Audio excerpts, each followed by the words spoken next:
Let's talk about grades. Because there's some grades to talk about. So starting off right away, pass blocking grades from last night's game. Wow. Can we say that offensive line did their dang job? First game back with Joe Burrow, and they did probably the best job they have done in a very long time. I can't give enough credit to look at pass blocking grades and see all of these beautiful pass blocking grades. I mean, 91.5 for Orlando Brown, Dylan Fairchild, 90, Dalton Reiser, 82.9, Mims, 81.6, Teddy K, 75.2. I think it's very obvious when we picked up Dalton Reiser back in week 1. Obviously, he got hurt and then he didn't play week 1. But when we first picked him up, every single Bengals fan had the same exact idea. Those were going to be the grades. We were going to see this offensive line gel. We were going to see Dalton become a really key point to this defense, this offensive line. And that's exactly what we wanted to see. Now, of course, we saw it 12 weeks later. But, hey, at least it's something, right? So, shout out to the boys for having a pretty good pass blocking offensive line. Our worst pass blocker, who only had 4 pass blocking snaps, but 33 total snaps on passing formations, was Chase Brown, who, surprisingly enough, the only one worse than him at pass blocking for this game was actually Samaje Perine at a solid 44.1. So, kind of interesting there. Run blocking wise, wasn't the sexiest, okay? It wasn't the sexiest in the run blocking game, but we also weren't running the ball like crazy. This was a very pass-heavy game. And for the most part, you know, when you have Joe Burrow almost hitting 50 passes, actually, did he hit exactly 50? I want to say he hit 50. Hold up. How much did he hit exactly? He had 46. Okay, so he was 24 for 46. But he threw it 46 times. Okay. Was that? Wow. I feel like he hit 46 in the first half. Maybe I'm crazy, but it just feels like he hit 46 in the first half with how that game went. But anyway, Teddy K, best run blocker for this game. Mims, still good. Yoshi, Orlando Brown. Going down the list here, Dalton Reiser, 53.4. It's kind of funny because Dalton's not known as a run blocker. He's known more of a pass blocker. And he actually did pretty good as a pass blocker in this game. Dylan Fairchild, 54.2. As always, this is PFF grade, so take it with a grain of salt. But it does give you some, I guess, indication of how good our guys did. For the most part, though, run blocking was definitely not our strong suit. But it's never going to be a strong suit when you're playing AFC North battle like the Ravens. They're a great team. They get the job done. Let's talk about run defense. Because another pretty good, decent game from McKinley Jackson.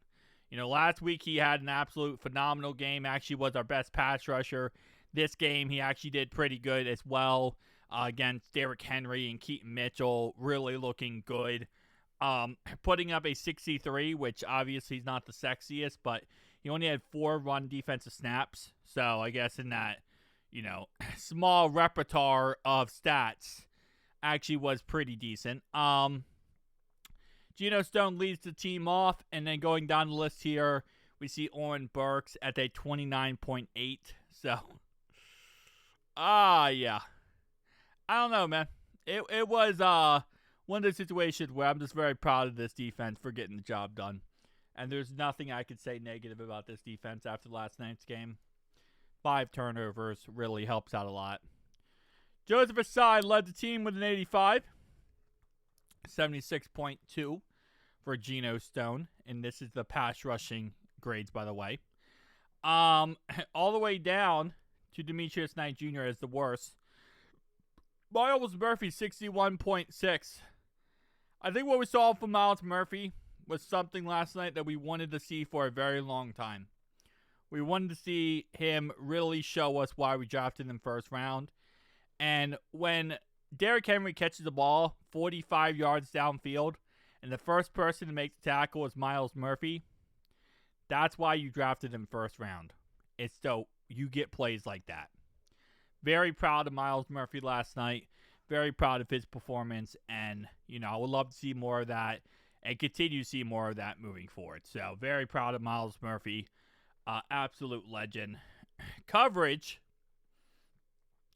Oren Burks by far the worst, which isn't, like, crazy take overall-wise, because he just, he was interesting last night. Jalen Davis, though, whoo, baby, he's been cooking, and obviously our best cornerback on this team is DJ Turner by far. Dax Hill also had a good night. Joseph Asai had a great night. Amazing night. Freaking love Joseph Asai. Definitely want Joseph Asai signed to a new deal ASAP. The second the season ends, I want Joseph Asai on a 4-year contract. I don't want him going anywhere. He's like, we talked about before, like building, you know, foundation, you know, pillars for this defense. He's one of the pillars. DJ Turner, Joseph Asai, they're the pillars. Like, those are the two guys that I don't want to see go anywhere. So, hopefully we can, you know, get that whole situation figured out, because those are the two guys we can't afford to lose. Again, listen, at the end of the day, last night was a beautiful night. We got the job done, and we figured it out. And we beat a team that we needed to beat. Tinsley had the worst offensive grade at a 37.4. That's because he had 9 targets and only 2 catches. And 5 of those targets he should have caught. At least 5 of those 9 targets he should have caught. And the sad part is he didn't. He dropped some quite easy passes. And definitely not his night. But hey, listen, it's going to happen, you know. We're not going to put too much on that one game performance. It is what it is, you know. Let's talk about defense in general, because we got to go over one category. One category has been plaguing us very much for a very long time now, and that's going to be missed tackles. So, missed tackles, the most we've had was 2 with one player, which was Oren Burks. We had 7 total missed tackles last night. That is a very, very good number to what we normally have. And that's actually a lot of good production. That shows why we were so successful. Because 7 missed tackles, we've gotten up to, how many was it? The Patriots game, we had like 16. So, very happy about that. Even Geno Stone only had 1. Jalen Davis had 1. Jordan Battle had 1. Demetrius Knight Jr. had 1. And I talked about this last night, and I'll say it again. You know, the Jalen Battle play still rings in my brain. The fact that he was going to miss the tackle versus the receiver. And instead of missing it, he grabbed the guy's jersey and said, I'm not letting go. I'm going to hold this guy from his jersey. And, you know, I'm going to have to die pretty much before I let go of that jersey. And you are going to be able to make every tackle in the NFL if you never let go of someone's jersey. Because they can't go anywhere. I mean, they're literally stopped in place. And then what happens is eventually the rest of the defense gets there and they make the tackle. So, very excited for that. Again, very proud of the boys. Just very proud in general. You know, something we haven't been able to say that much this year, given the circumstances, but very happy with them and what they were able to accomplish last night. It's Who Day, baby. Who Day.